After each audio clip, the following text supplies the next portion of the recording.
సొంటివానిపాలెం గ్రామస్తులకు ప్రభువైన యేసుక్రీస్తు పేరట శుభములు పలుకుతూ ఉన్నాను. ప్రియమైన నా సహోదరి సహోదరులారా, ఈరోజు సొంటివానిపాలెం గ్రామంలో దేవుడు చక్కని శుభవార్తని పంపించాడు. దేవుడు నిన్నెంతగానో ప్రేమించుచున్నాడు. దేవుడు నిన్నెంతగానో ప్రేమించున్నాడు. ఈ రోజుల్లో మనుషులు ప్రేమ కొంచెం. మనుషులు దేనికైనా, కన్నబిడ్డలు అవనివ్వండి, లేకపోతే బంధువులు అవనివ్వండి, స్నేహితులు అవనివ్వండి, వారెవరు కూడా మనల్ని ప్రేమిస్తారు. కానీ వాళ్ళ ప్రేమలో ఏదో ఒక ఆశ అనేటువంటిది ఉంటుందండి, ఎవరైనా కూడా. కానీ నా జీవితంలో నేను ఎన్నో రకాలైనటువంటివి చూశాను. బంధువులు, స్నేహితులు చూశానండి.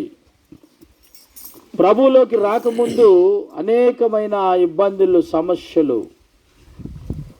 అయితే నమ్మినటువంటి బంధువులు మోసం చేశారు, స్నేహితులు మోసం చేశారు, రక్త సంబంధికులు మోసం చేశారు. నేను నమ్మినటువంటి వారందరూ కూడా నాకు దూరం అయ్యారు.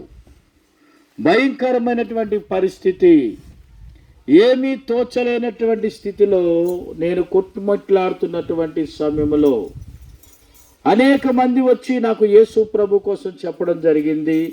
యేసు ప్రభు అంటే చిన్న కులాల దేవుడు, యేసు ప్రభు అంటే ఒక మతానికి చెందినటువంటి వాడు, యేసు ప్రభు అంటే మేము నమ్ముకోకూడదు అనేటువంటిది నా హృదయంలో బలముగా నాటబడింది. అప్పుడు నేను అనుకుంటూనే ఉన్నాను, అనేక మంది సహోదరుల దగ్గరికి వస్తున్నారు, నాకు సువార్తని ప్రకటిస్తూనే ఉన్నారు. బాధలు ఎక్కువ అవుతున్నాయి, కష్టాలు ఎక్కువ అవుతున్నాయి. మరి అనేక మంది నా స్నేహితులకైతే 2-3 ఎంతగానో సహాయం చేశాను. వారికి ఇల్లు నిలబెట్టాను, మంచి వ్యాపారాలు పెట్టించాను. వారు నన్ను మోసం చేశారు. నా దగ్గర ఉన్నటువంటి ధనాన్ని తీసుకుని వారు నన్ను మోసం చేశారు. అనుకున్నటువంటి సమయానికి వారు నాకు ఇవ్వలేకపోయారు. నేను హెల్ప్ఫుల్గా ఉండి వారి కుటుంబాన్ని కట్టాను, నిలబెట్టాను. ఎంతగానో బాధపడ్డాను. నాకు 2 కుమార్తెలు, నా భార్య, నేను కూడా. ఎవరైనా వచ్చి ఒక 1/2 కేజీ బియ్యం ఇస్తే వండుకుందామన్న పరిస్థితిలోనికి వెళ్ళిపోయాను. బాగా బ్రతికినటువంటి వాడును. మరి చాలా ఈ రంగుల లోకములో తిరిగినటువంటి వాడును. అన్నీ కూడా ఏంటి అనేటువంటిది చూచినటువంటి వాడును. కానీ వీళ్ళందరూ కూడా ఎప్పుడైతే నన్ను విడిచి, డబ్బు ఉన్నప్పుడు నన్ను అందరూ ప్రేమించారండి. నా దగ్గర డబ్బు లేకపోగానే నా దగ్గరికి ఎవరో రాలేదు. బంధువులు రాలేదు, స్నేహితులు రాలేదు, అలాగే మరి రక్త సంబంధులు కూడా రాలేదండి. ఎవరు కూడా రాలేదు. ఎందుకు రాలేదంటే నా దగ్గర తీసుకున్నది వారు నాకు తిరిగి ఇవ్వబడుతుందని రాలేదు. చూసారా, ఇది ఎక్కడ న్యాయము అని అడిగితే ఎవరిని అడగలేనటువంటి పరిస్థితి. ఎందుకంటే వారు తెచ్చిస్తే తీసుకుందామని, ఏమండి, హెల్ప్ చేసినందుకు, సహాయము చేసినందుకు, వారిని నిలబెట్టినందుకు నాకు వెన్నుపోటు పొడిచారు. ఎంతో దిగులు చెందాను, బాధపడ్డాను.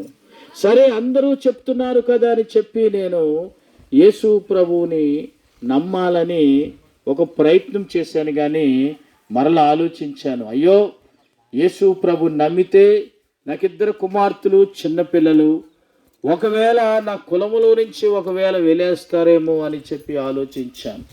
రోజు రోజుకి కూడా కఠినమైన, దిగులుకరమైన పరిస్థితుల్లోనికి వెళ్ళిపోతున్నాను. చిల్లిగవ కూడా రూపలేని పరిస్థితిలో నేనున్నానండి. అటువంటి అప్పుడు ఎందుకన్నా మంచిది అని చెప్పి నా భార్య చర్చికి వెళ్ళడం మొదలుపెట్టింది.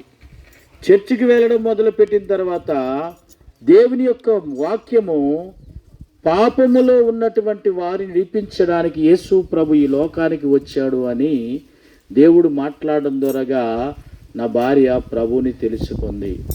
ప్రభువుని తెలుసుకుని, నిజమే కదా, పాపం అనేటువంటిది మనిషి మీద ఏలుబడి చేస్తున్నప్పుడు మనము లోకాన్నే చూస్తామండి. పాపము తీయగా ఉంటుంది. పాపం ఎప్పుడూ కూడా మరి మనిషిని ఎంతగానో బానిసత్వంలోనికి నడిపిస్తూ ఉంటుంది. ఆ పాపములో నుంచి విడిపించబడాలి అంటే ఒకే ఒక ఆయన ఉన్నాడు. ఆయనే ఎవరో కాదు, నజరేయుడైన యేసు అని చెప్పి నా భార్య నాకు సువార్త ప్రకటించింది. హల్లెలూయా.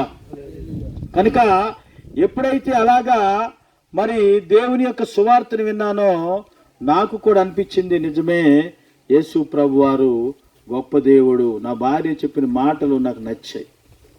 కనుక తను కూడా భయంకరమైనటువంటి రోజుకి ఒక దేవుణ్ణి పూజించేది, అవన్నీ కూడా పక్కన పెట్టి ఒకసారి అనింది, మన ఇద్దరికి కూడా ఒకే ఒక దేవుడు, ఆయనే నజరేయుడైన యేసు అని చెప్పింది. హల్లెలూయా. ఒకే ఒక దేవుడు, ఆయన ఎవరో కాదు, యేసయ్య.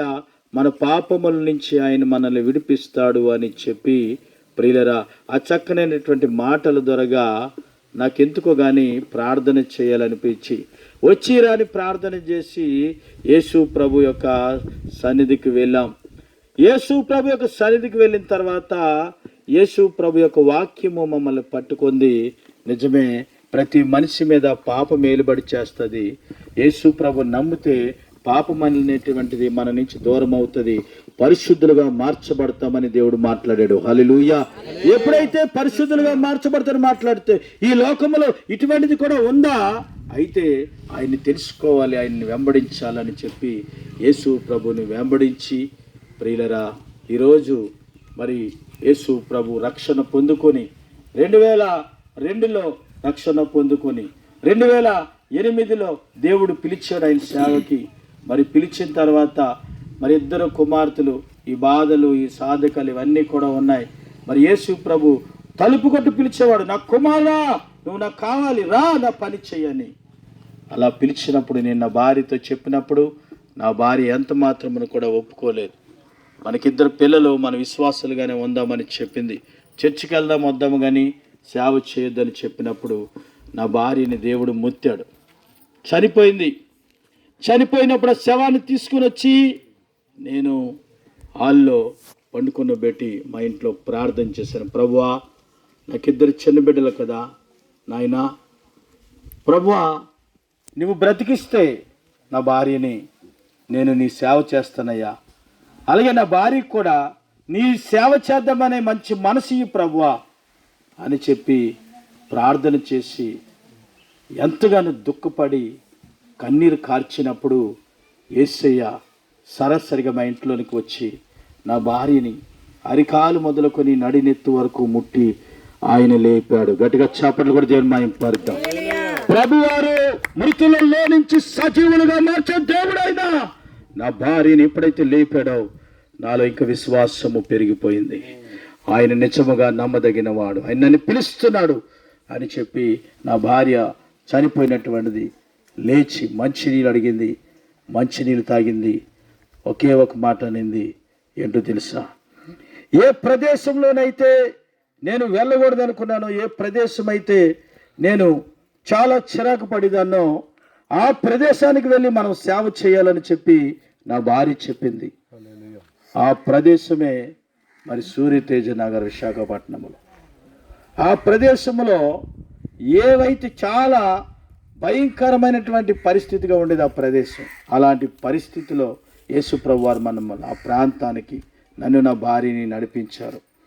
నడిపించి అక్కడ మరి ఒక 150 రూపాయల అద్దెకి చిన్న పాక తీసుకొని సేవని ప్రారంభం చేసామండి. ప్రారంభం చేసినప్పుడు అక్కడ కూడా వాక్య పరిచయం చేస్తున్నప్పుడు, ప్రార్థన చేస్తున్నప్పుడు ఒక 2 వ్యక్తులు మరి వచ్చేవారు, ప్రార్థన చేయించుకునేవారు. మరి వాక్య పరిచయం చేసేటప్పుడు ఆ కమలింట్లో నుంచి భయంకరముగా తేళ్ళు, జెర్లు కూడా అలాగ మీద నుంచి పడిపోయి చాలా కిందకు ఉండేది ఆ పాకండి.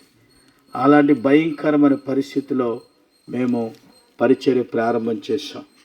ప్రియులారా, ఆ రోజు నుంచి ఈ రోజు వరకు సువార్త ఆగలేదు, దేవుని పని ఆగలేదు. దేవుని పనిలో ముందుకి సాగుతూనే ఉన్నాం. దేవుడు ఎక్కడ కూడా మా చెయ్యి విడిచిపెట్టలేదు, దేవుణ్ణి మేము కూడా విడిచిపెట్టలేదు.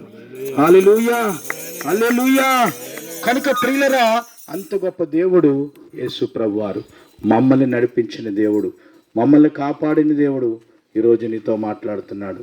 నమ్ముతావా యేసు ప్రభువుని? దేవుని బిడ్డ నమ్ము. సమాధానం ఇచ్చే దేవుడు, శాంతినిచ్చే దేవుడు. ఈరోజు నా దగ్గర దోచుకున్న వారందరూ కూడా వారు ఉన్నారు ఈ భూమి మీద, కానీ కొంతమంది చనిపోయారు.